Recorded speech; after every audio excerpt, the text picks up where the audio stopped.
Hello and welcome to the Deep to NBA podcast. My name's Sean and joining me as always is the one and only Dante Boffa. Mr. Boffa, my man, how are we?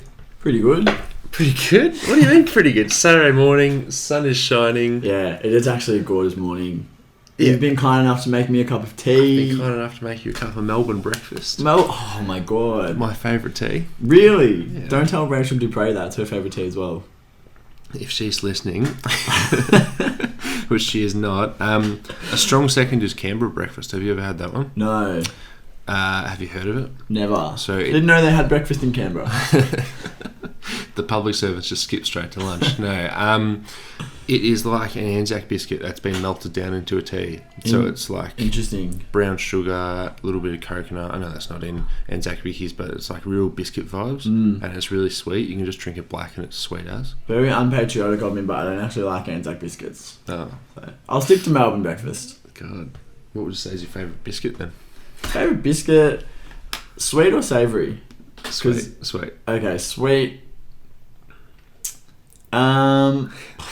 Big one. I don't know, maybe a teddy bear biscuit? Yeah, chocky teddy bear biscuits. Yeah. That is a very strong call. Yeah. Speaking of strong calls, let's move on from bickies to the NBA will be returning. We are going to be watching basketball again. For anyone who gets notifications, push notifications on their phone of news, you've seen over the last 2 weeks, Celtics have reopened their facilities, Lakers have reopened their facilities, and instead of just either not telling us or telling us all in one big dump, you're getting 30 notifications of all those teams reopening their facilities, and it's slowly but surely coming back to normalcy, even though we're in the middle of a pandemic. But coming back to normalcy includes basketball being played again, and I think that is, exactly 30 days away? Yeah. No, sorry, over a month. That is 2 months away that we're going to be watching basketball, but at least there is a date that we can look at and aspire to. Yeah, so July 31st when it's all supposed to go down. There's a lot to kind of get organised before then. And reports from Kevin O'Connor saying that NBA teams will officially gather with all their teams for a little training camp around the middle of July. So they'll have roughly 2 weeks to get everything together, but at the moment it looks like it's going ahead in Orlando in the bubble venue. Which is, like I said before, there's so much to get organised logistically for that. But it's exciting. It's I don't know, it feels a bit weird because it's been so long without basketball that it's almost kind of normal that there's not basketball. But then you think we'd be in the thick of the playoffs right now. We'd be, on the road to the finals, somewhere probably in the conference finals right now. So the idea of getting it back and actually getting to, see that this year is that's pretty cool. Yeah, well, so this was reported by Shams Charania of The Athletic, and in that report he said that by next Thursday, the NBA and the Board of Governors will have decided what format they're going to return in. And it's looking like it'll likely be a 20 to 22 team format. So I'm assuming the bottom of each conference will be chopped off. Which you hark back to Steve Kerr's statement that he said that at the end of the season, at the end of what we now know is the end of the season, he said, that felt like a closing meeting. That felt like I'm not going to see these guys until training camp. So he's probably right there. And the worst teams won't be playing basketball. And it's interesting because just a couple of days prior, Damian Lillard said that if he and the Portland Trailblazers don't have a chance to get into the playoffs, he doesn't want to play. He doesn't want to go in saying, all right, let's play 7 more games. These guys can make some money. Yes, he'll get his full contract, but he doesn't want to play without the opportunity to win, which is, ironic because he just seems to always be getting to the the first round and just got a lucky draw last season. But that's neither here nor there. So if they are going to just chop off the bottom of the conference, and then what also was reported is that the NBA may have play-ins, whether that be an exciting play-in with New Orleans and Memphis going for the 8th seed, or Charlotte and Brooklyn going for the 8th seed in the East. But how much do you cut off here? Where's the cut-off line? Do you cut off more from the East, or? I think you've got to do it the same in each conference, right? it's not going to be an appealing product in the East because, you know, like even once you leave the top 6 seeds, let alone, you know, like 9, 10, the 9 and 10 seeds, it's really, really ugly out there. In the West, it would be really cool, and Portland, I think, currently, I'll fact check myself, but I think they're currently the 10 seed. They're ninth. They're ninth. So that would be a really, really cool, like, fun play-in. And you think, I don't know, like, that would definitely give them the chance to advance. If you're looking at something involving, like, the Grizzlies, Blazers, Pelicans, and Kings, which is the 8 through 11 seed. But then to do the same thing for the East, you've got to go the Magic, the Wizards, the Hornets, and the freaking Bulls, all playing off for the last playoff spot. Yeah. And every single one of their teams is significantly under 500. So it's not really a super enticing product, and you might have a tough time like persuading all of the Bulls to, you know, like come back. Like they play know for Jim Boylan. Yeah, play for Jim Boylan. They know they're not going to make it because they're significantly worse than everybody else. You know, like you know, they've got realistically no chance, but they have to come back. So I don't know. It's not a perfect solution. They were discussing the idea of a group stage, like a World Cup style group stage, where you basically sort the league into groups. And then, like, take, let's say, the top 20 teams, sort them all into 4 groups of 5. Each team, a team will play each of the other teams in the group twice for a total of 8 games. So at least everyone's guaranteed to get 8 games. And then the winners of those groups will be sorted into playoff order, and then you go from there. But that was pushed back on by some of the top teams in the league and their front office staff, because if you're the Bucks, you don't want to risk going into a group where you're playing off against maybe 2 other good teams, and if something random happens, then you might miss out. You just want to play the 8 seed.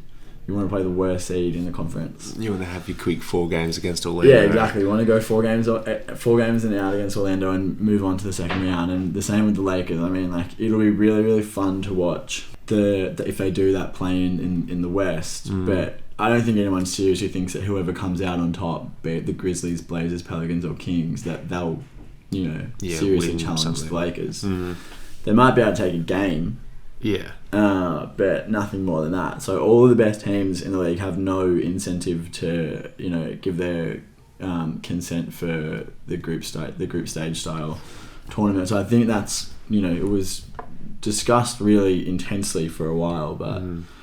It's receded into the background in favour of the play-in style tournament, which has been something that the league has wanted to do for yonks. Yeah, so hopefully the silver lining from this is that if the league does do this play-in tournament and they can sort of iron out the creases in this coming months and really have a product that they're happy with, maybe we can see this in future seasons. And that can be one of the changes that Adam Silver has talked about making since he came into office. You know, this could be a permanent change if all goes well. Yeah, well, there's been various people reporting that the reason why they're taking so long, or one of the reasons, obviously, because there's like a lot of moving parts, but one of the reasons why they're taking so long to make a decision and why they really are, it seems like, weighing up every possible idea. Like, there's no stupid ideas in this situation. They want to hear everything, is because they're looking at throwing it against the wall and seeing if it'll stick next year. And if you can use this scenario as, you know, a testing ground for something that you could bring in later, like you say. So they really, it seems, are invested in bringing something like extra to either like the season with like an in-season tournament like we discussed a few weeks ago on the pod, or with something like this, like a playoff play-in. Yeah, I don't know. I feel like it's a bit, the idea of using that down the line doesn't really strike me as a good one, because I just feel like, you know, like if you draw the line at like the bottom 2 seeds of the playoffs, and you're like, well, you technically are like a playoff seed, but you didn't actually do enough to be a playoff seed guaranteed. But that was the argument that we're having at the start of the season, or the middle of the season, where New Orleans were fully healthy at the end of the year and were playing well, and they had an easy rest of schedule. And that's like, well, it's a bit of a bummer that Zion Williamson was injured. Is that just like tough tits, or should they have a play-in tournament, which... Look, that'll get eyeballs, because, you know, anytime there's elimination, people want to watch it. And let's say it's just a round robin with like 1 game elimination, or maybe if you are the 7 and 8 seed, you get an extra chance, and then the Sacramento and the New Orleans Pelicans get, you know, every single game they play is elimination. That would be fun.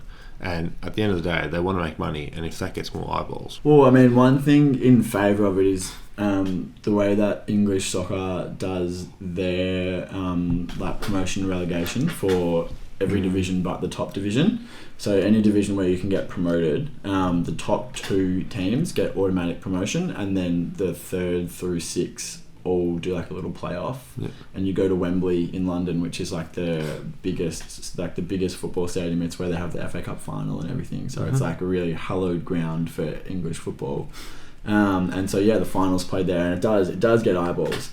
So if you lose, you go down to the 2nd division? No. So if you lose, you just stay where you are. You just don't get promoted. So it's like a semi-final setup where you've got 4 teams. They each they're seeded 3 through 6. It's pretty much what this would be like, and then you play at a neutral. You play the final at a neutral venue. How long does that take? It's all done probably within like the space of 10 days, because you've only got to play, rather than doing series. It's just you do just first leg and second leg in the semi-final. So it's 2 games, but you do that like over the course of a week, and then probably like a week later, you do the actual final, and that's just 1 game. So it is cool, and it is fun, and people people tune in all the time. Like if you're a fan of a Premier League club and you don't really care what's going on in the 2nd division, because it doesn't really... It's like a good recap. It doesn't really, matter to you. You still watch it. Everyone still like tunes in. It's fun. It's cool. I don't know. I'm torn, because on the one hand, in soccer it works really well and it's really exciting, but in the NBA I just feel like it kind of flies against a lot of the established principles of American sport. So you care of the sanctity of the playoffs and the sanctity of the 8th seed. Call me a purist. I just want to defend Orlando's right to get into the playoffs with a 30-35 record. You want history to repeat itself, and you want Brandon Jennings to go against LeBron and Miami and say, we stand a chance. He'll be over in 4 games because we're going to sweep him. You want that to happen, rather than the upstart team that just couldn't get it together at the start of the season. Brandon Jennings was the upstart team. No, he wasn't. Yes, he was. Who was on that team? Let's just 2012 Bucks. It was Monte Ellis. Monte Ellis, Brandon Jennings. Steven Jackson on that team. Who was the big man? Larry Sanders. Larry Sanders. That's stopped playing for substance abuse, I believe. Ersan Ilyasova in his prime. Quite sad. Tobias Harris. Yeah, young Toby. Drew Gooden, who was good at 2K. Samuel Dallenberg. That's a name. Gustavo Ayon. Gustavo Ayon. Mexican. Very bushy eyebrows. Another prime power forward, Luke Amute. Why did I struggle to say his name? You really struggled to say that one. And JJ Redick. God, that's really interesting. Yeah. Beno Udrich. Udry. All right, well, let's move on. So we've talked about coronavirus. Obviously, we're talking with broad strokes here, and with each podcast we do, it'll be more and more, honed in as we get more information of what's going to happen. And the day is Thursday, Thursday in America. So Friday for us, when we're going to have some more real content to understand. So let's move on to something that I wrote about during the week, which was Bradley Beal. So I wrote an article based off a report from Stefan Bondi of the New York Daily News that said that the Brooklyn Nets are internally discussing Bradley Beal trades. And we know that the Nets are interested in getting a 3rd star, because there seems to be this attraction for having 3 stars. I don't know what's wrong with having 2, but they've clearly released this to the media, saying that they're like that's it's not really a report when you think about it. Like the fact that you're saying, hey, let's call Dante, the media guy, and let's tell him that we're actually thinking about trading for this guy. Like what do you gain from that? Because what I thought that you gain from it is you tell everyone that you're going for this guy. The players that are mocked in trades are going to be a bit like, well, hang on, am I going to be here next season? Like, am I going to be here? What's the point of playing once Corona's over? And then they also, the Wizards are like, okay, well, we know that Brooklyn are trying to trade for him. Let's look at what they can give us. And then before Brooklyn's even picked up the phone to call Washington and say, hey, we want to offer you this trade, they actually already know what like the best deal they can get, because they've actually just internally discussed it themselves. So you sort of, you lose the element of surprise, however much element of surprise there is. And I wrote an article for the blog on medium.com/the-deep2 talking about potential trade packages. And in doing that little exercise, I found that Brooklyn didn't actually have the best trade package. Brooklyn, one of the strongest points for Brooklyn to actually get a deal done is because they're, as we know now, they're actually willing to make the trade. So if Golden State gets involved, that first overall pick, or the top 4 pick that Golden State's going to get, is automatically better than any of the assets that Brooklyn can give up. I mocked up a trade with Sacramento that, in my opinion, looks better than what Brooklyn's given up as well. So it's like they are showing their hand, saying that they want this guy. Then you look around, everyone else has sort of got better deals, but it's like, are Brooklyn the only team that's going to actually try and trade for him? And if a trade does get made, it'll be because Brooklyn have like sneaky gone up and said, "Oh, make this trade quick." But if Washington are like, "Hey, just let's put up the for sale sign and ask all 29 teams," then they're surely going to get a better deal than what Brooklyn's offering. So I don't understand this, Dante. Can you make it clearer for me? Well, the way that I read it, like you said, was that they're trying to kind of start like a real public and broad discussion of Bradley Beal trades with the confidence that they do have the best deal. So the best deal. Well, it's true, they do have the best deal. That way, if they can kind of kickstart things and make 4 or 5 other teams submit an offer, or like just kind of sniff around, then they're confident that they've got the best deal, and Brooklyn and Washington will see that, we can't do better than Brooklyn, like we'll do that. But like you said, it doesn't really seem like they've got the best deal at all. What was the deal that you thought? So it was mocked up around Spencer Dinwiddie and Karis LeVert plus whatever pick compensation in the future. So I will get it up, but I'm pretty sure Brooklyn have a middling first round pick this year. I think, if I am correct, it is Philadelphia's. But it's some pick in the late 20s or early 20s. So, a first round pick that can draft you the next Karis LeVert if you're smart, or whatever that may be. And to make the money work, they have to include Rodion Kurucs, who didn't play this season for reasons outside of basketball. He didn't play much, I should say. And like, if you're Washington, you're going to give up one of the best shooting guards in the league to get Karis LeVert, who is on the older side for a guy who's just at the end of his rookie contract. Yeah, he's 26, so he's kind of already there. This is who he is. Yeah. And he's not at the same level as Bradley Beal. Spencer Dinwiddie, who is also, I think he's almost on the wrong side of 30. And with him, you're going to get a really serviceable point guard who, when you're playing with John Wall, you're going to get a serviceable backup point guard. So it's like, what are you actually getting here? You're not getting any of your assets that have the potential to be better than what you're giving up in Bradley Beal. Do you think that the Warriors package is better, which would involve their first round pick this year, and then either Wiggins or Draymond's contract plus filler? Yes. I think it's better. Because I actually, when reading your article, I actually thought that is pretty low. I thought if they don't include the Minnesota next year's Minnesota pick, that it wouldn't get done. I think you would need to go like Wiggins, Minnesota's 2021, as well as Golden State's 2020, and then whatever you needed to salary match. That's in a normal bidding scenario where a superstar's up and it's like, everyone give me your best offer. I've put together this offer to beat Brooklyn. Yeah. So if there is another bidder that can offer 2 picks as well, then Golden State can throw in the second pick, and I wouldn't be too interested in that one personally. Yeah. But this deal with their first round pick this year plus Andrew Wiggins, I believe is better than what Brooklyn could offer today. Well, there's a good chance that Karis LeVert, if you looked at the Brooklyn package and the Golden State package that you've outlined, that Karis LeVert would be end up being the best NBA player out of any asset in that package, including picks, because if Karis LeVert can stay healthy, there's potential for like a really efficient low 20s scorer, kind of like the ideal second scorer on an offense, because he can shoot, he can get to the rim, he can handle the ball, he can work with the second unit.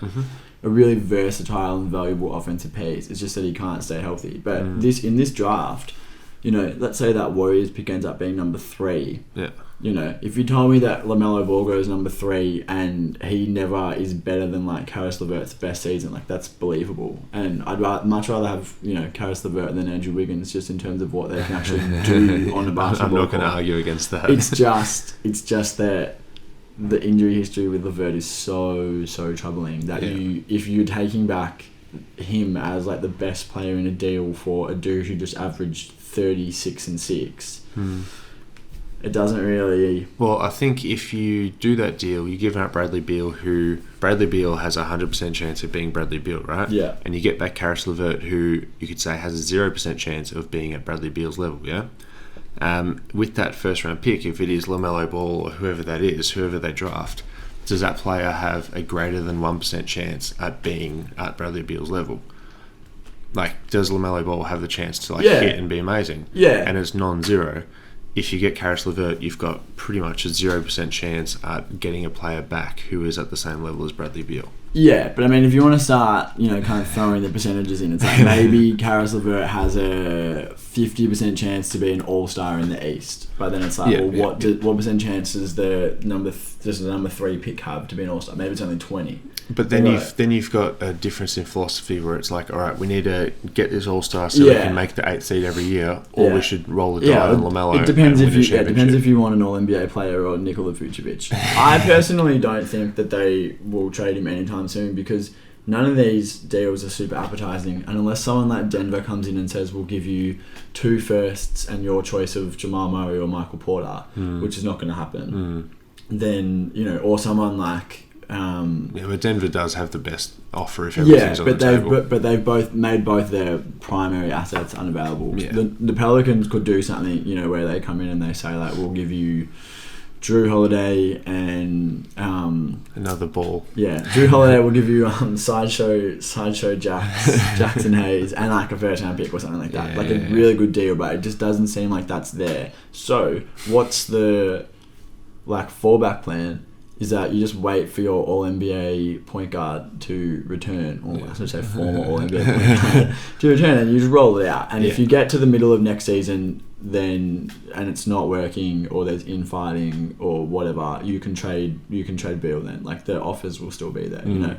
So I think going off that, that's why Brooklyn has announced this thing. They're trying to sort of nudge and dislodge Washington from their plans that they're going to be a championship contending team when everyone's healthy, because that's, as a team, that's what you have to do and say to your fans, that we are a title contender.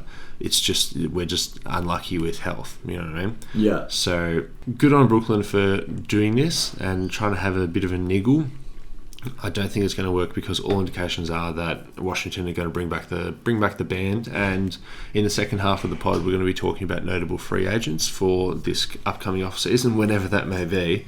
And one of the free agents is Davis Bertans, who, again, all accounts say that Washington are keyed in to re-signing him, whatever the number is. Yeah. So it looks like they're going to bring the band back together. We've spoken about this previously. You don't think it's going to work. I think let's wait and see. But I also said Utah would win a title. Yeah, you did. We kind of touched on it a little bit before, talking about the Warriors, but there, you know, multiple reports confirming what many people have long suspected, which is that the Warriors... Kevon Looney is healthy. Come on, Looney. But no, the Warriors, wherever their first round pick this year falls, that they'll include that in trade discussions, which is not a big surprise. The last time there was kind of a situation like this was the 2017 Cavs, when they had the Brooklyn pick that turned into the 8th overall pick, which was... Who was it, actually? Who was that player? It was friend of the pod, Colin Sexton. So there was, you know, discussion about, you know, this elite team that ended up going to the finals, and they've got this really valuable asset. Will they kind of like restock the cupboard with a young player, or will they use that to build post LeBron? Yeah, build post LeBron. So it's a similar situation here, where you could see the Warriors drafting a young guy and then putting him into like the perfect ecosystem. Like, give him a very specific role and let them, build slowly, and just in 2 years' time, it could be Steph Curry, Klay Thompson, and this amazing player. Or, if someone like a Beal comes available, or, whoever the next superstar comes available, that's a pretty enticing pick if that falls. Yes. Is that what you're talking about? Well, I don't think so. Can I give you a couple of scenarios? The first one is Golden State gets Giannis because we're light years ahead, and this has been in the works for years. But okay, I'm not going to mention that. You don't have to pick that one. Whatever you say. Would you trade this pick plus whatever other assets to get a Bradley Beal type, and you're bringing in a star today, alongside Steph and Klay? Or would you look at this like the 1997 Spurs, where they've just had an injured David Robinson, they've tanked, got the first overall pick, drafted Tim Duncan, and they've brought in Tim Duncan to play alongside their team that has just come back healthy, won a championship because Michael Jordan just retired the season before, and as you say, bring a player into this perfect ecosystem. Tim Duncan in San Antonio might not be a better, more perfect ecosystem than that. Is that, it might not look as good on paper because back then you could play two traditional bigs together, and those two bigs were great together. But can you draft a LaMelo Ball and have this guy come in, play, be a brilliant backup point guard for 2 seasons, and then when Steph Curry is aging, he flips to the bench, and then LaMelo Ball is maybe a Kawhi Leonard type who's going to take the Spurs to the promised land before demanding a trade? Well, the difference between this scenario and the Spurs scenario is that Tim Duncan was the best prospect that had come out of the NBA, probably since the mid '80s. It would, in terms of someone who was considered the number one bona fide overall pick, it was probably Hakeem in 1985. That was the number one can't miss kind of guy. And there's no one like that in this draft. You talk to 5 people, you get 5 different answers for who's the number one player. And because when you said would you bring in a trader for a Bradley Beal type, my initial answer is yes, because the last time that they brought in all NBA caliber player, it just worked and they won 2 championships, went to the finals 3 straight times. But part of that is because of the versatility that Durant offers, where you could, play him at the 3, the 4. When he really, really tried on defense, you could play him as, a small ball 5. Yeah. So if you were going to trade this pick, you would need to trade it for someone who's suitably versatile. And then the question becomes who is that player, and will they become available? The answer is probably not. Yeah. So if you look at the guys who are at the top of the draft board, it's people like James Wiseman, Anthony Edwards, Killian Hayes, who all seem to do they've got one thing that they do really well. Anthony Edwards is a shooter and a scorer. Killian Hayes is a finisher at the rim and a really smart passer. James Wiseman's an athletic big. You've got LaMelo Ball. All these guys who kind of have. Yeah, there's no Zion Williamson. There's no Zion, but these guys are really, really good at the things that they're good at, and then seem to have massive holes in their game with everything else. So then it splits into 2 schools of thought. Either that you can put them in this great ecosystem where you only ask them to do what they're good at and bring them along slowly, or you kind of look at it as they really do need that kind of versatile presence that can kind of slide through multiple positions and do something well. So it's do you draft Obi Toppin? No, well, Obi Toppin can't play defense. Is what I'm hearing. He's a sieve. Here you go. I'm on the Ringers mock draft. Their big board. They've got Obi Toppin at 9th, and the player comparisons that they've given him is Amari Stoudemire on offense and Jahlil Okafor on defense. So another guy who does the one thing really well but has big flaws. Yeah. What I could see is if they end up keeping this pick, they draft someone with perceived lower ceiling but does one thing really well that you can just do. So maybe they draft a shooter. I don't know enough about the upcoming. No one knows enough about the upcoming. Yeah, I don't know enough about the upcoming draft to say who would be maybe they draft another wing shooter if their pick falls to 4. But there wasn't even a tournament to have Ja Morant like, you know, have his little run and play as well as he did. Like, we didn't actually get to see, you know, if like where was Ja Morant before like the season started, the NCAA season started, like not number 2. Not really in the conversation. And then he just popped out of nowhere. And let's say we go back to last season. Last season had the pandemic. So if you're like, you know, Philly and you draft this dude 20th just because you think he looks good, and they're actually getting second overall pick value because he didn't get a chance to show it. Yeah. It really upsets me. It could be much more of a crapshoot, which is another reason why they might look to trade the pick, but also another reason why someone who's receiving that pick in return might not value it as highly. Yeah. Which goes back to what I was saying before about having to potentially put in the Minnesota 2021 pick, because that draft is supposed to be better than this draft. Presumably there'll be no impacts of a global pandemic, so you'll be able to like go through a college season and evaluate properly, and you know, you'll know what you're doing. So I don't know. It's interesting. Just going back to that conversation started off the Warriors considering draft trades, which we all kind of knew, but we just love talking about it. Last little bit of news, 2 bits of news. We'll just smash through the first one. That Detroit is starting a search for GM to work alongside Ed Stefanski, according to Adrian Wojnarowski of ESPN. And Stefanski has had the role of senior advisor and has been running the team since 2018 when Stan Van Gundy was fired. And the GM, who they will eventually sign, will be working alongside Stefanski and Dwayne Casey on personnel moves. I think we can just leave that there and move on to the more juicy one, which is Tom Thibodeau.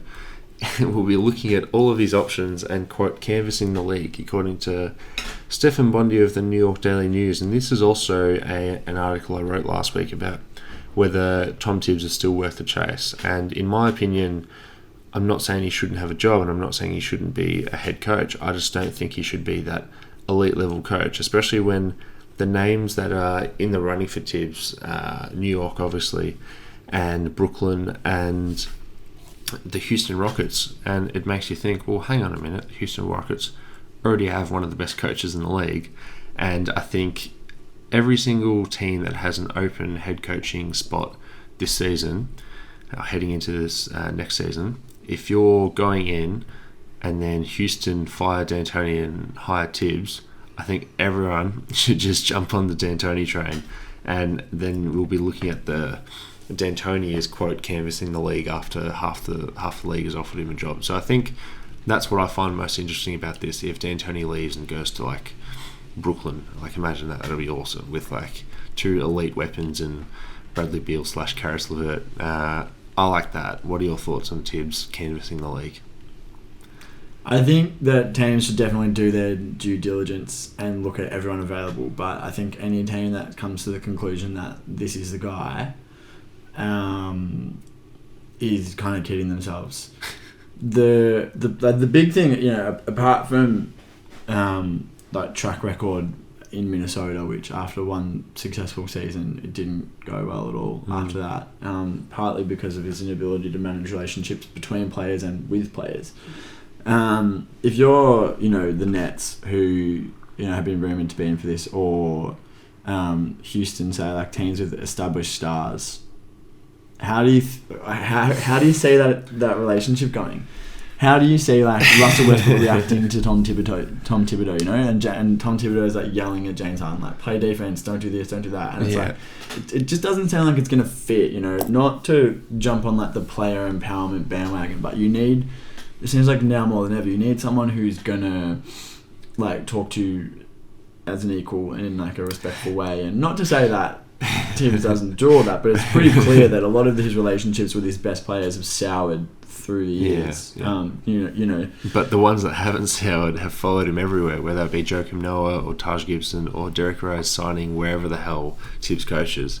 Yeah. Well, I mean that's true, but you know, like Joakim Noah and Derrick Rose had pretty drastic drop-offs. Yeah. Not to say that, you know, Rose's ACL has anything to do with Thibs' coaching style, but the knock on Thibs has always been that he plays his top dudes like incredible minutes. And yeah, I don't know. I feel like it just like hiring Thibs kind of flies in the face of every direction that the league is going in, but not in a way that feels like a really smart zig where everyone's zagging. It feels like you're just kind of like clinging to a relic from a past age because like he's there. It's also a bit of a PR layup, and it's easy because if you're a team like New York and you just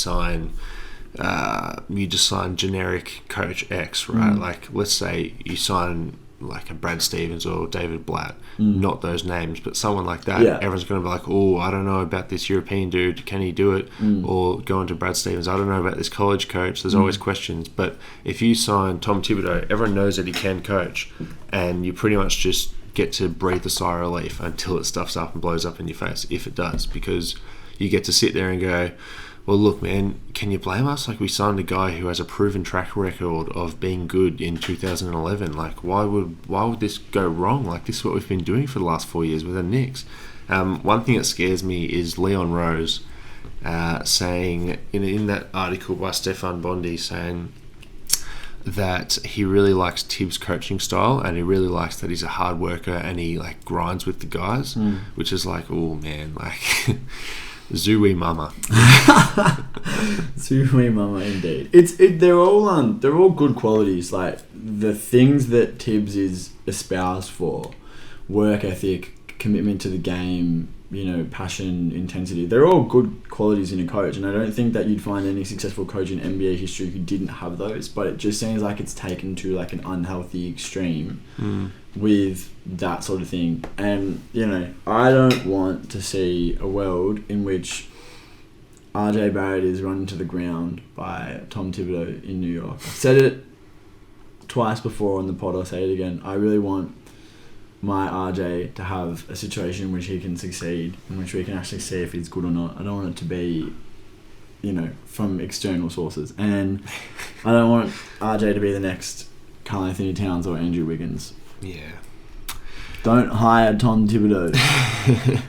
I mean, hire him, but maybe not as your head coach, and maybe not with a young development. He's not taking an assistant role. Well, what it kind of reminds me of is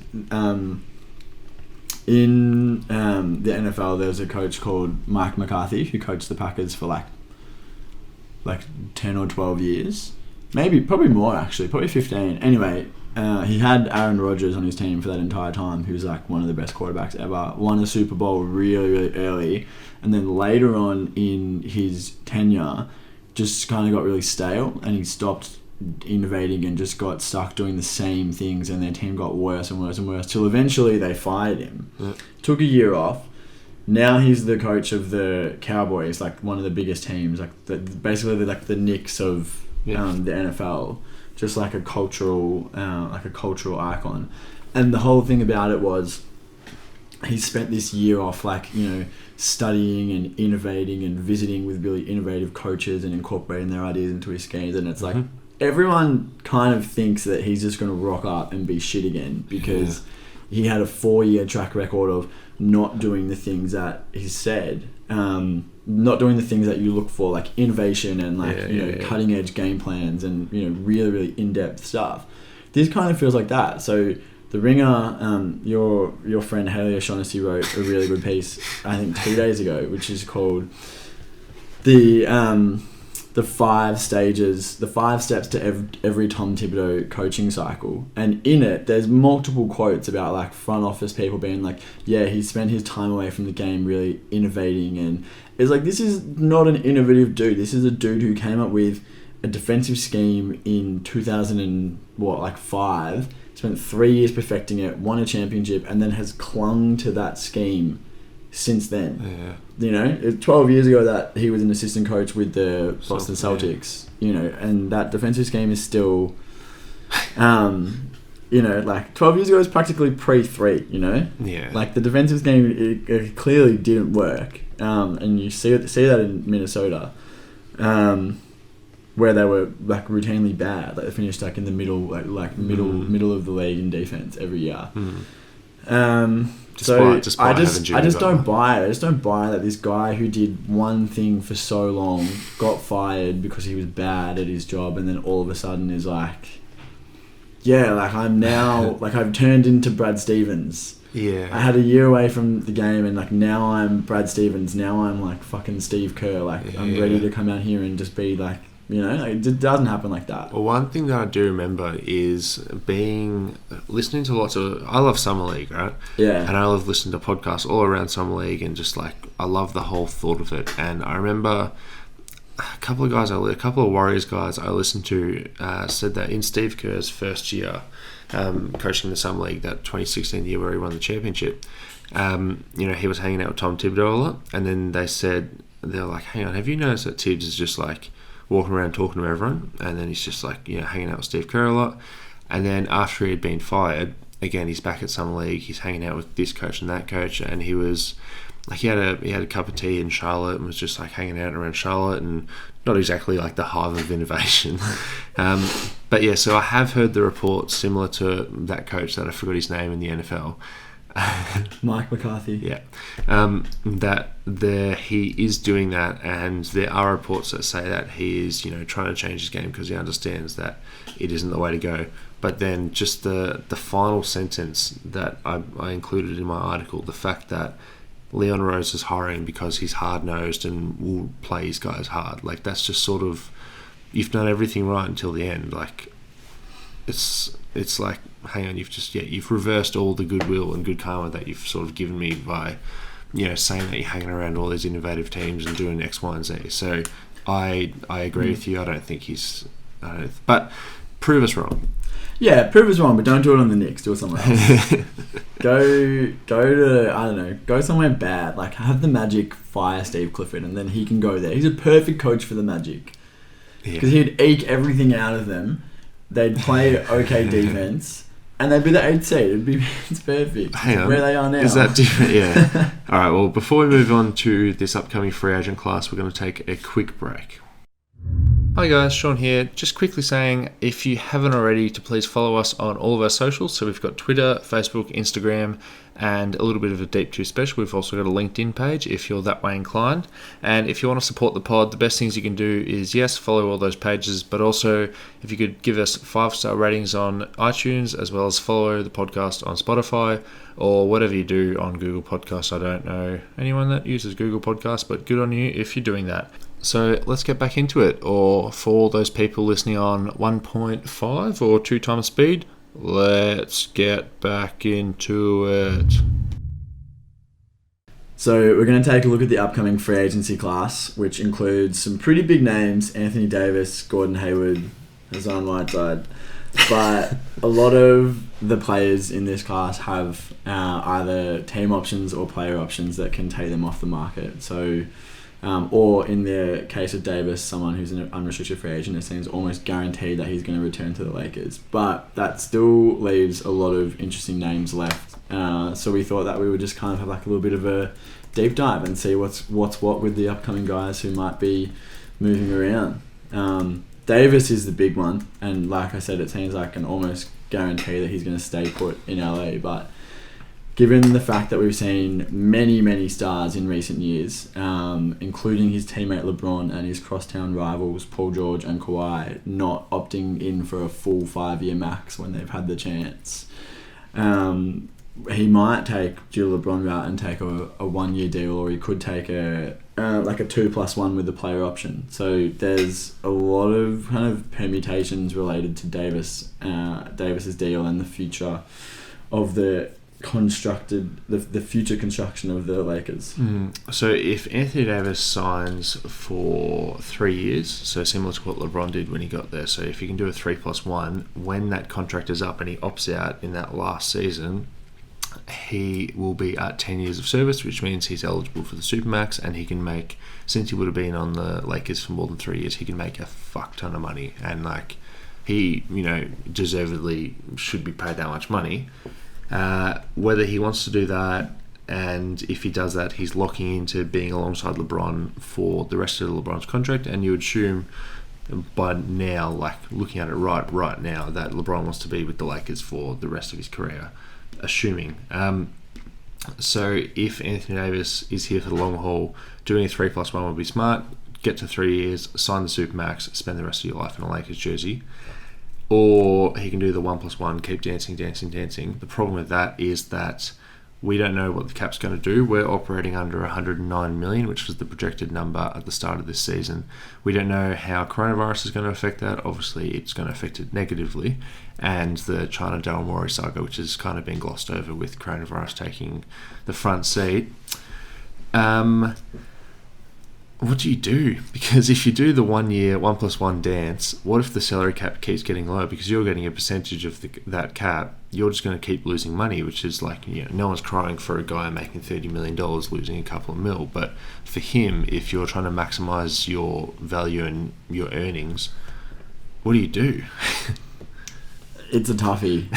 Because do you remember a few years ago when there was that whole kind of like momentum push one off season where everyone was saying like, you never know, like these guys might take the qualifying offer or they might take like a 1 year deal. It was like dudes coming up like from the end of their rookie deal, and there was like DeAndre Jordan was going to take, he was going to take like a 1 year deal instead of a 4 year deal so that he could then have access to all the money in the summer of 2016. Like all these different things. People were saying Porzingis was going to take the qualifying.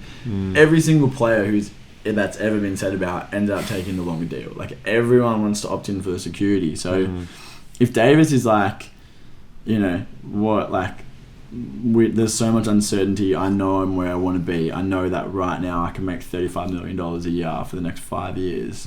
Life-changing money. Why not just opt in? Like if the difference is that you make $35 million for 3 years and then make $45 for another 5 years, like it's a lot of money when you think about it, but it just kind of goes, to the point, and it's impossible for us to say how he and other superstar players of his ilk look at this. But like, if you have 350 million career earnings versus 340, 340, like it's money. Yeah. And especially when you factor in everything that's fucking going on at the moment, like not only with the NBA but the world. You potentially would just want to lock in, alright, I've got a guaranteed $180 million contract and I'll take that to the bank. Okay, well, we both think he's going to re-sign with the Lakers no matter what, but if this goes across all the players that we're going to talk about, do you think players will prioritise security and longer term deals? Like obviously it's a case by case basis, but the next player on the list that we're going to talk about is Gordon Hayward, who has an injury history. He has a player option for $31 million this coming season. If he goes out in the open market, I don't know who's going to pay him $30 million a season. Boston most likely wouldn't re-sign him for near that number, especially when you've got the two young wings coming up behind him. If you're him, do you cash in on that one $30 million season? And then what if his knees are bad again? What if he has another catastrophic injury? And then for the rest of his career, he just makes minimums, which is, again, no one's going to cry for a guy who just made $30 million. But for him, would you rather, bit like what I'm going to say with Paul Millsap as well, would you rather get one big deal for this year, or would you rather sort of flatten it out but make more money over 5 years? Well, it kind of depends on where he views himself, like where Millsap's kind of. I think Millsap will probably opt out and take a longer deal if I had to, hazard a guess, just because he's 35. Well, you have to have a guess. We're going to talk about it on the podcast. He's 35. Hayward 30. So if Hayward kind of views this as the back nine of his career, maybe he does opt out and take like a 4 year $80 million deal somewhere. And that rides him out through to when he's ready to retire. Maybe he plays another couple of years on like vet minimums and goes ring chasing or whatever. Someone like Horford last year did exactly what we're talking about, where he was looking great. He had a big number, opted out and took less annual salary, but more total value over a longer period of years. And yeah, you're right, that looks fucking great for him because he's getting $27 a year for not much. He's getting for every point that he averages, he's getting over $2 million. So anyway, I think Gordon Hayward is definitely got to pick up that option. See, I think he is as well.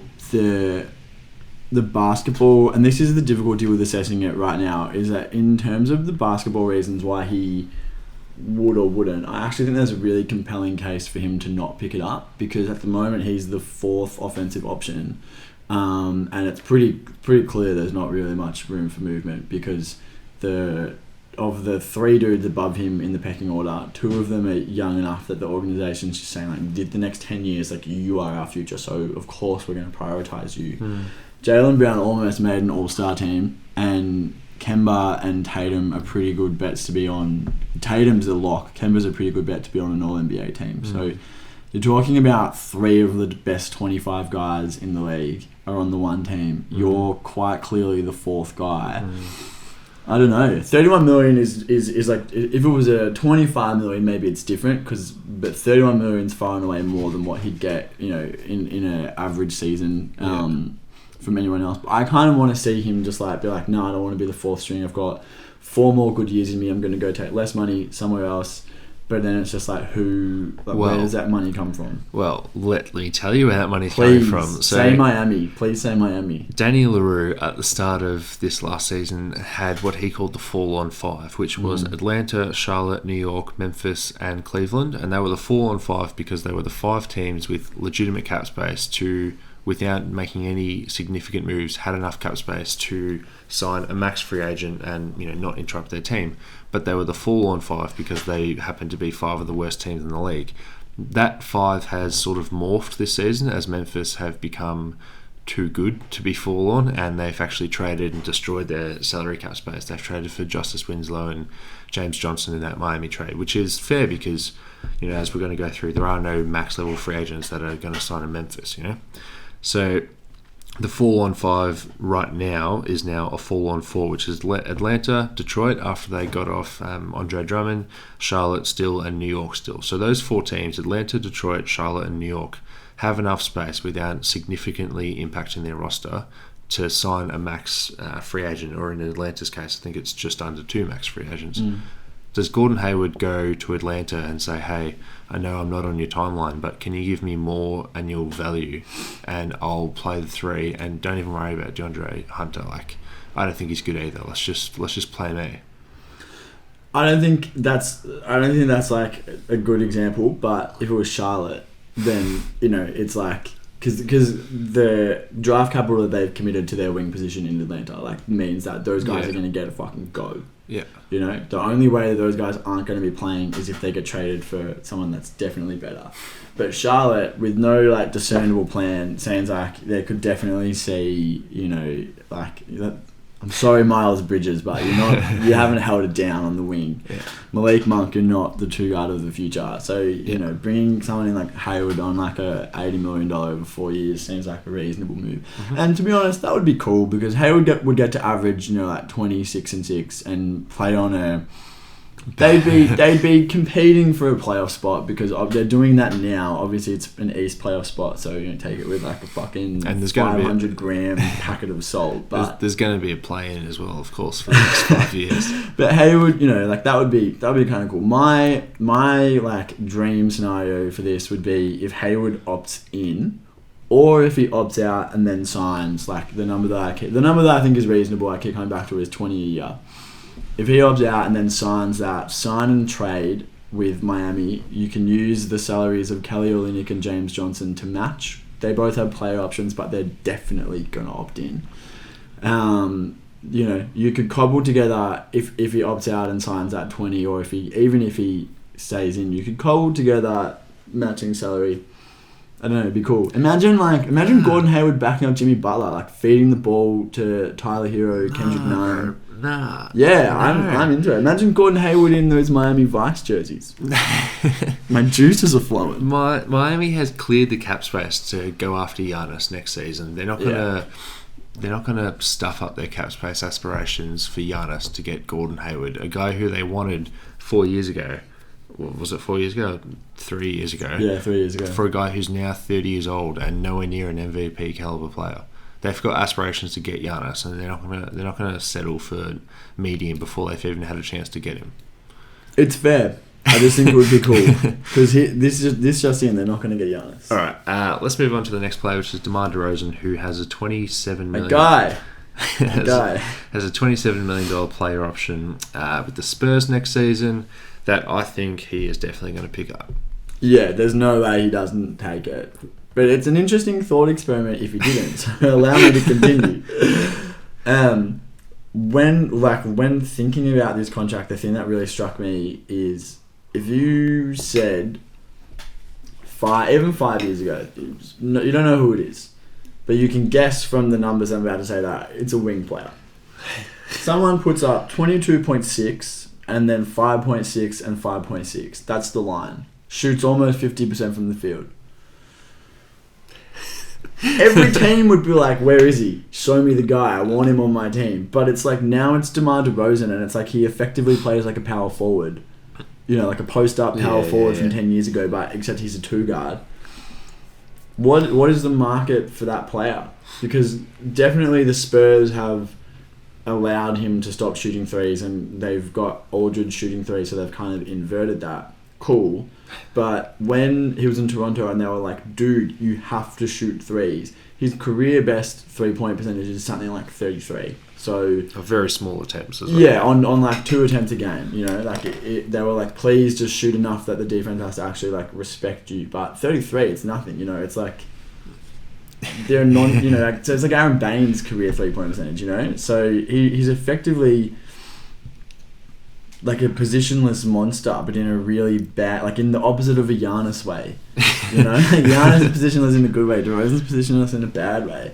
If he declines it, which he won't, but you know, say he picks it up, and then next offseason, like summer of 2021, what? Even if he might put up the same numbers again, because he's a good player, he's good at what he does. But who? So does someone offer him? Yeah. Does someone offer him 10 million? Like I don't know what his market is. Does Orlando say like we'll pay you? Does Orlando say we'll give you 4 years and 80 million? Like. I don't know. The dude... Do you want me to tell you who does? 2 years ago, the dude was a fucking All-NBA player. And now we're like... Yeah, like, I don't know who pays him 10 million. It's crazy. Tell me.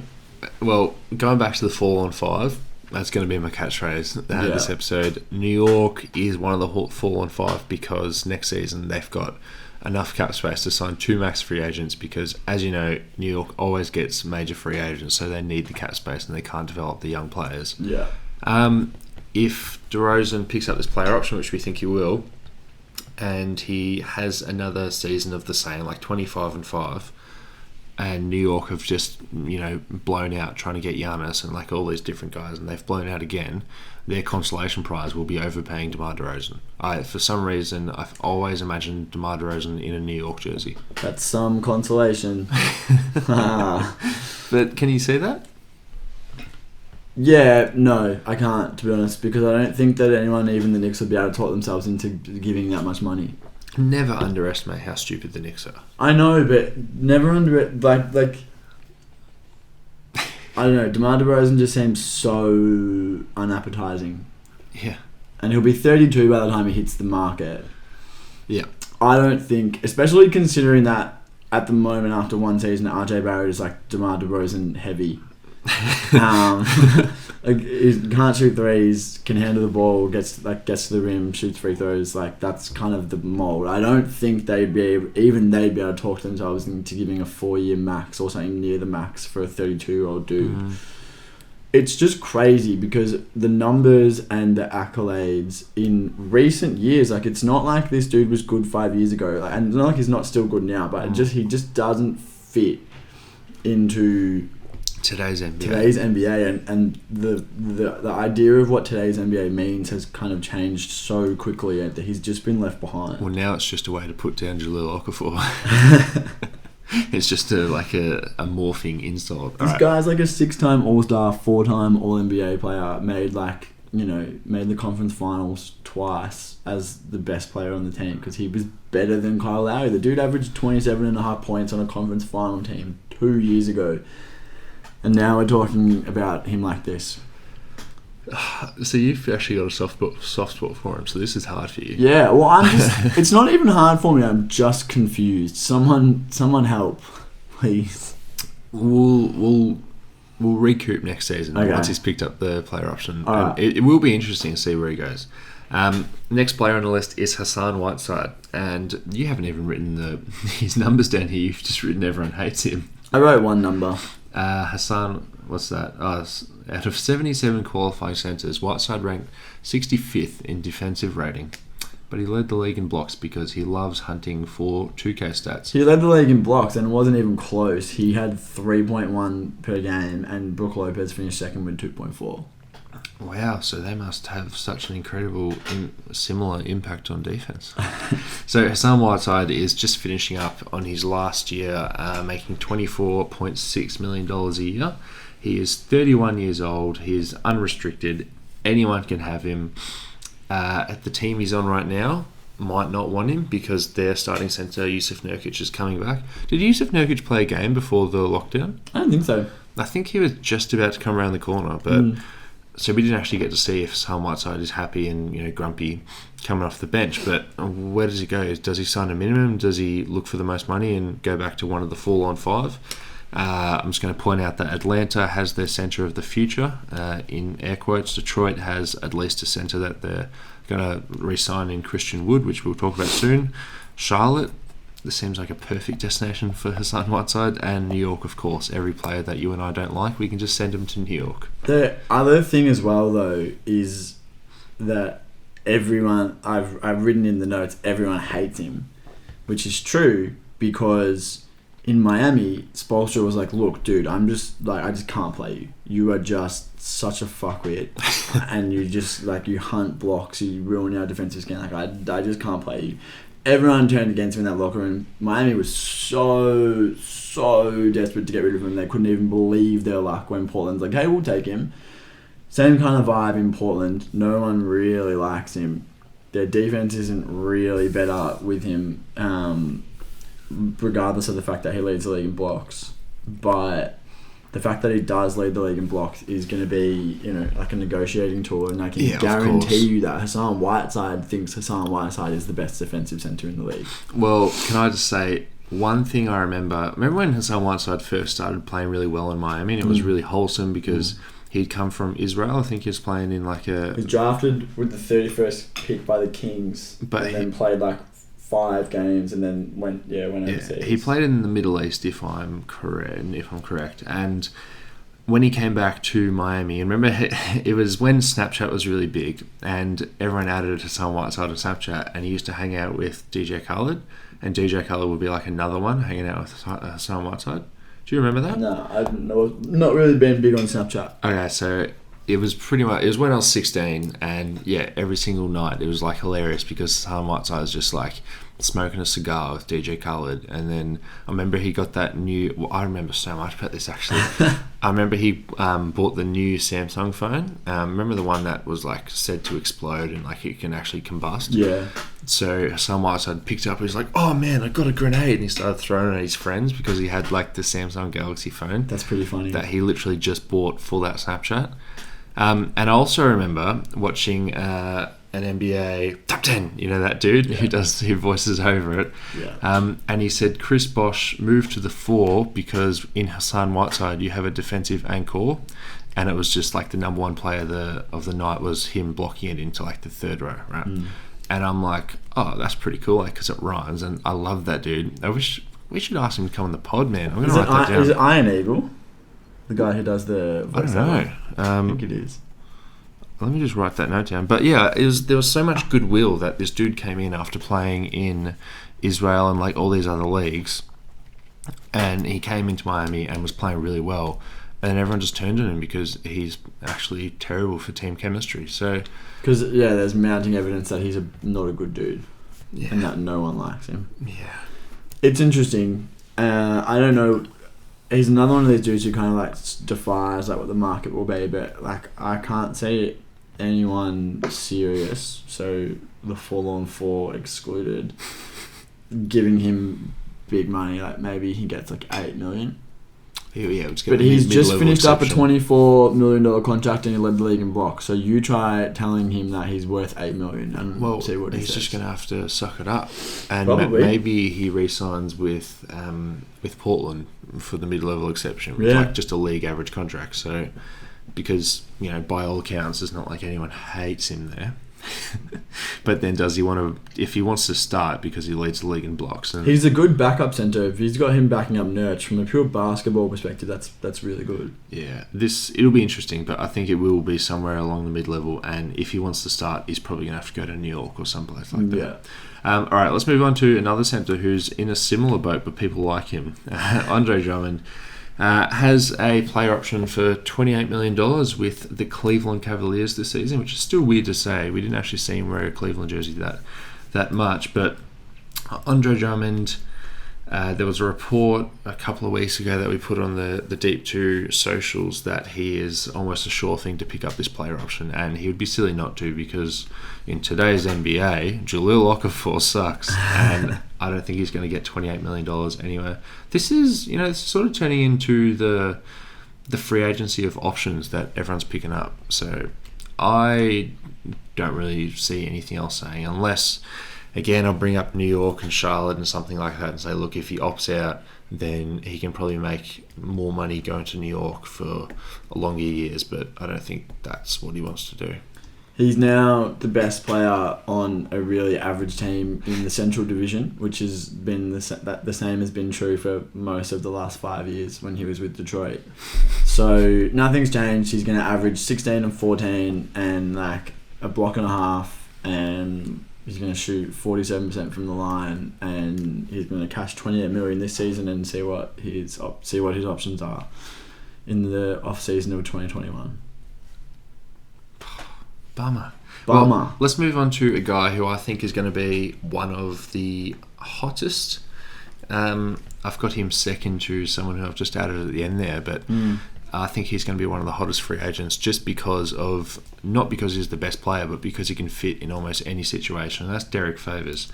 He's currently on the Pelicans and had a bit of an up and down season. I think someone in his family passed away and he missed a few games for personal reasons. And then obviously Derek Favors, wherever he goes, has always been a little bit of an injury concern. He's got those nagging injuries that he misses here and there. But when he did play, he was a good player, and New Orleans were good with Derek Favors on the court. And New Orleans has nothing to lose by maybe overpaying him for one season, saying, hey, come back. We're not going to do anything with that cap space this season, especially because everything that's going on with coronavirus and whatnot. So I think he is going to go back to New Orleans. They're going to offer him the most money because they've got nothing to lose with their money this season. They don't have any free agency aspirations. And he's not the sort of player like Hassan Whiteside where you could see one of the forlorn four, especially not Atlanta and Detroit, but Charlotte and New York saying, oh, let's overpay this role player, because New York has already done that for 5 different players. So I think he's going to go back to New Orleans, but it'll be interesting because he's a guy that everyone needs, like my Golden State Warriors as well. Yeah, I feel like this iteration of Derek Favors is just made to be a high-end role player on a playoff team. He just fits perfectly. And he does everything they need to do well. He's smart by all accounts. He's a really good chemistry guy, a really good locker room guy. So you can kind of see him fitting in to a scenario like he is in New Orleans, where he can do a bit of mentoring for some younger players and be a role model. Or you could see him, fitting in a situation where he joins a team with established stars and just he's an adult in the room joining other adults. He will be a real hot commodity.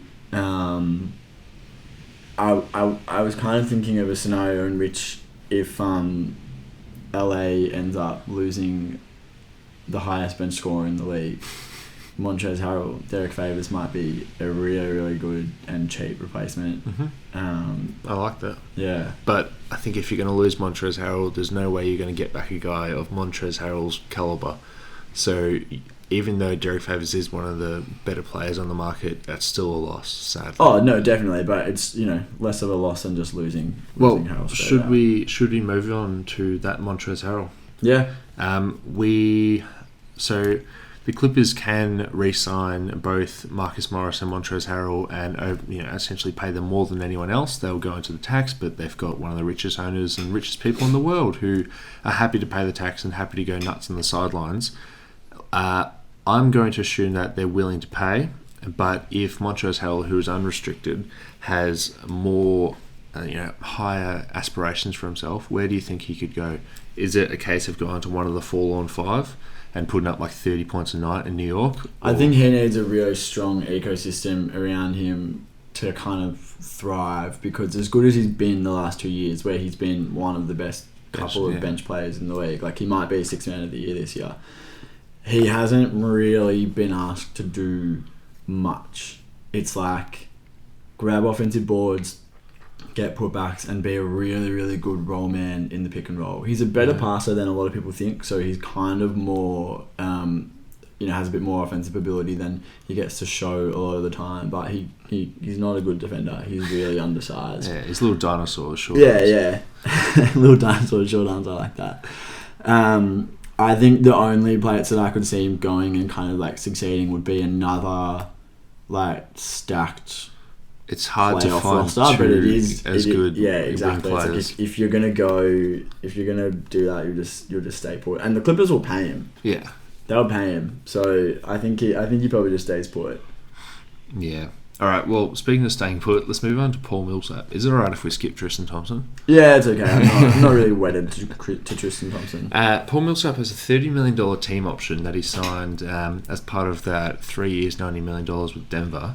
And he is, how old is he? He's quite old, yes. I think he's 35. And as we spoke with on the podcast with Adrian Ganella on the Denver Nuggets, this was sort of supposed to be the changing of the guard, where Jeremy Grant comes in and slowly takes over that starting 4 role, which didn't happen because Paul Millsap is still more versatile player when it comes to having a consistent shot and being able to switch onto players and defend. But you assume that with every day that passes, he's just going to get worse and worse and worse because he is on the wrong side of 30. So wrong side of 35.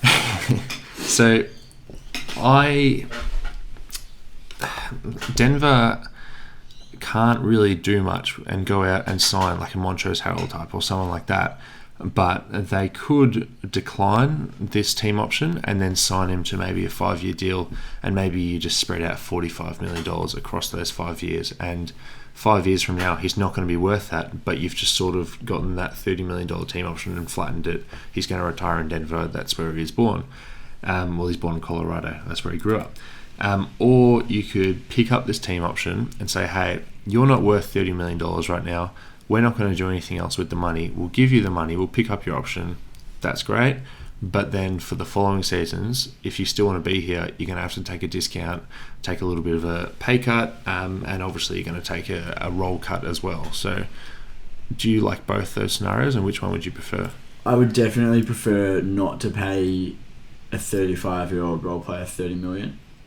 But the plus side I can see in them picking up the option is that you've got a ready-made matching salary for a trade. Yeah. If you pick it up, like that's Bradley Beal's salary right there. You know, I know that Denver's probably not going to be an option realistically for a Beal trade because of what we talked about earlier, where they've taken their 2 best assets off the table completely. But whoever it is that has a $30-35 million salary, like that's the match right there, Paul Millsap. You say when we're picking it up, but like, look, dude, we can't guarantee that you're going to be here. Or you say, you know, would you prefer us to pick up the option and we'll probably trade you?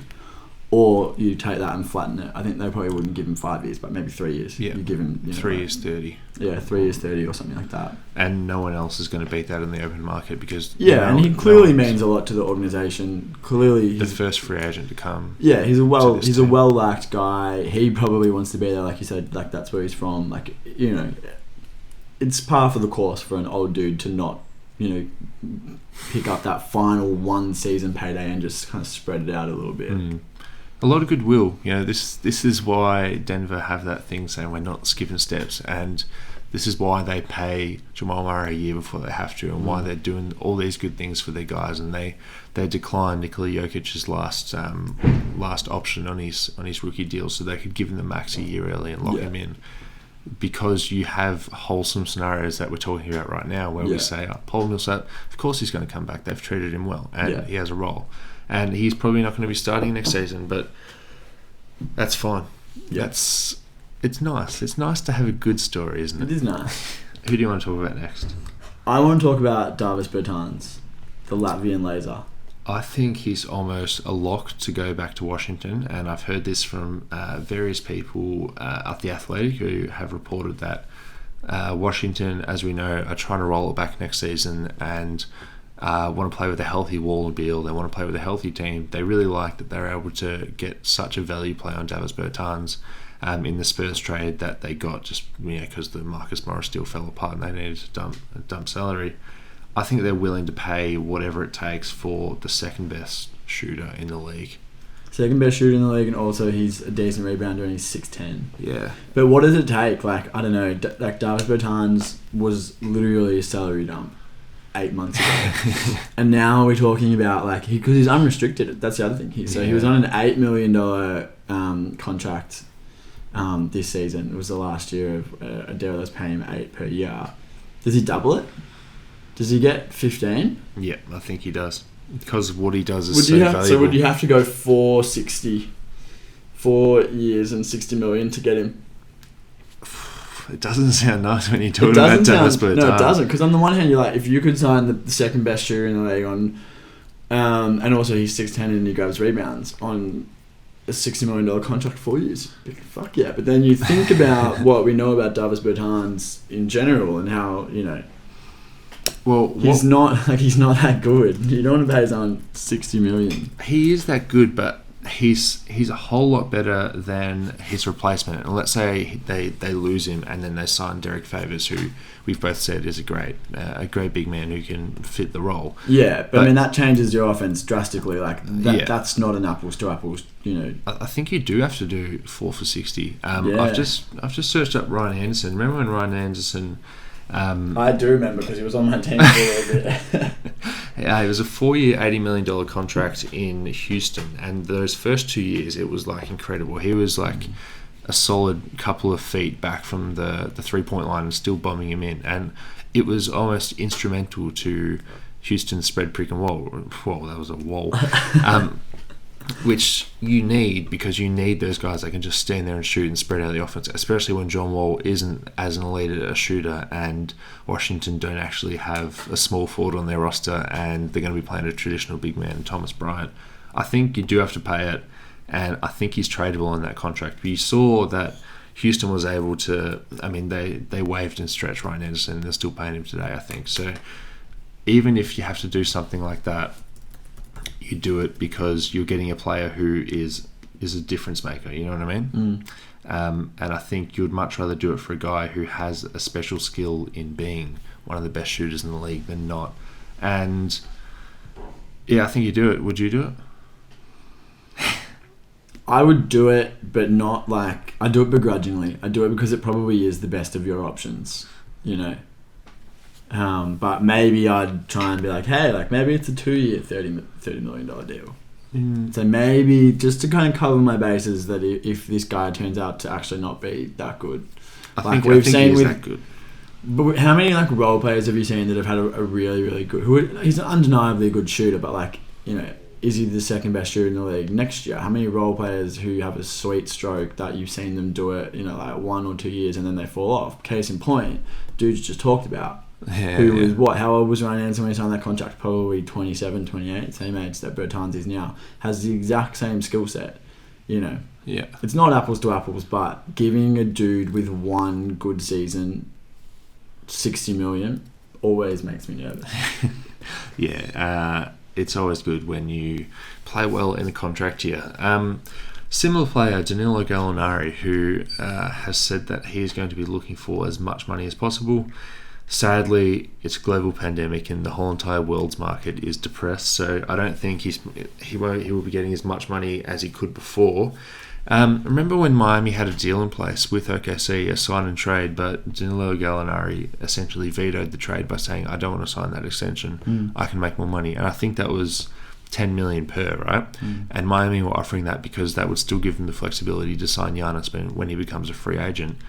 But I don't know where Gallinari's going, so my pick right now is that he's going to go back to OKC. They've got the cap space to re-sign him to an expensive contract. They can re-sign him to more of his market value and then just play the same game again, where maybe there's a sign and trade with Miami again, or maybe there's another trade that you can make next deadline. So I think he is going to go back to OKC just because I don't think anyone else has the gonads to sign him. Yeah, well, knowing that you're not going to be able to get him at a bargain as well would kind of scare people off in some way. Like, depress his market. OKC will be willing to offer him whatever. I think he signed a 3-year, $60 million deal. This is the final season of that, so he's probably going to want something around that again.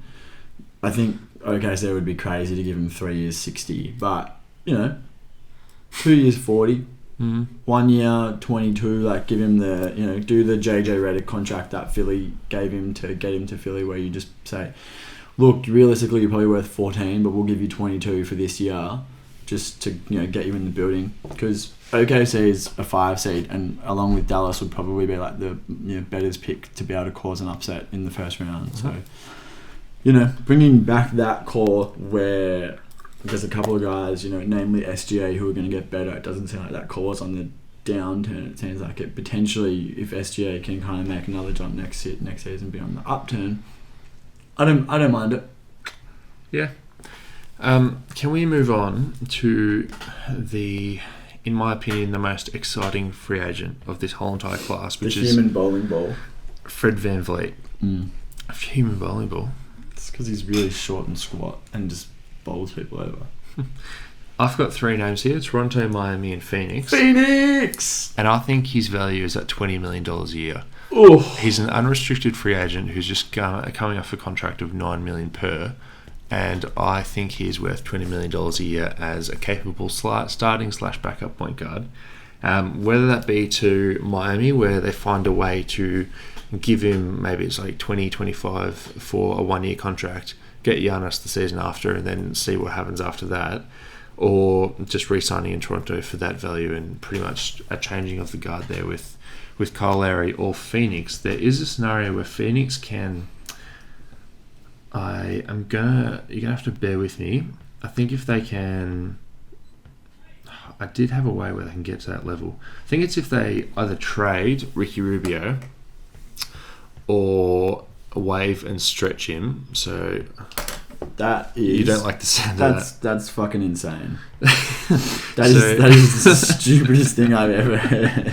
Alright, so Ricky Rubio is going to be 17 plus 17.8, and then you add 1 year to that, so there'll be 2 years left, and then divide it by 3. So you'll stretch him out. You'll be paying him $11.6 million for the next 3 seasons for him to not play on your professional basketball team, but you'll have the cap space to sign Fred VanVleet to start alongside Devin Booker, Kelly Oubre. Oh, fuck, and then you've still got to bring back Aaron Baines, who was at an MVP level at the start of the season. You don't like that at all? No, I hate it, because Fred VanVleet is not better enough than Ricky Rubio to justify making that move. Well, what if there's a trade where you can salary dump him to one of the 4 on 5? Like, what if you can give him to New York and you have to give up a pick? I prefer Ricky Rubio on... What's Ricky Rubio on, 14? 17. I probably prefer Ricky Rubio on 17 with only 2 years left than Fred VanVleet on 20 with a 4-year deal. Yeah.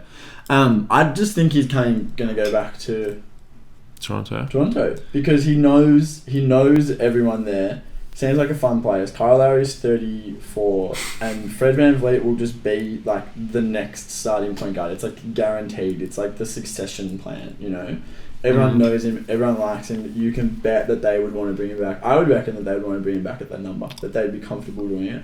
So Kyle Lowry plays 1 more season, and then he retires or takes a back seat, and you're good to go. I can see someone like Miami saying this would be a better version of Eric Bledsoe to Giannis right now.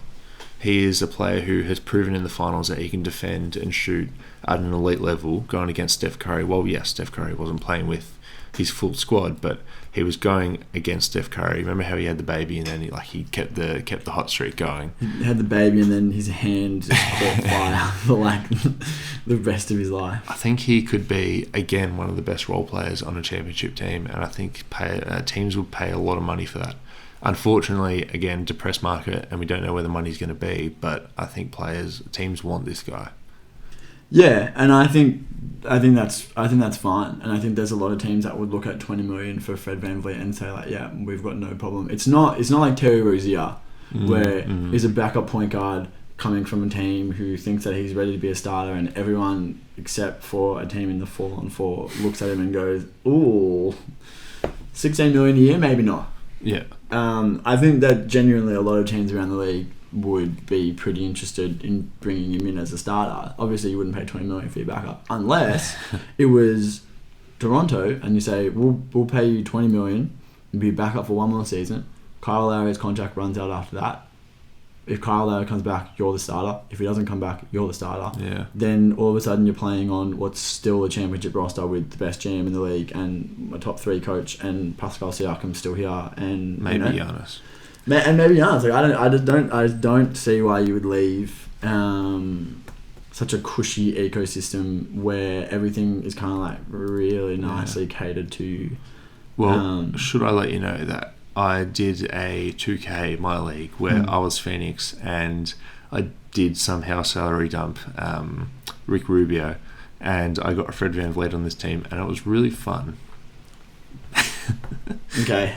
You know what else is really fun? Rick Rubio is a great passer. On 2K? No, in real life. In real life, yeah, you're right. Yeah, it's not all about 2K. Second in the league in assists this year, and he's a pesky defender. And yes, he can't shoot threes. And yes, because Kelly Oubre can't really shoot threes consistently either, and DeAndre Ayton doesn't shoot threes. Darius Harris doesn't shoot threes. Cam Johnson can. And Devin Booker doesn't shoot enough threes. Yes, our spacing is sometimes a little bit cramped, but no, not sitting here being like, no, we could never trade Ricky Rubio, but I just think like making the moves that you would need to do to get Rubio off just to get VanVleet on a bigger, longer contract is... The juice ain't worth the squeeze. The juice ain't worth the squeeze, 100%. I'm going to cut that a little bit before because I want to sound professional. That's all we have today. Is that right, Dante? Yeah. Unless you really want to talk about Christian Wood re-signing with Detroit. Christian Wood gets cut. All right, well, Dante, thanks for taking the time to speak to me. It was a great episode. You're welcome, Sean. Thanks for having me on. I might see you in the future. Cheers.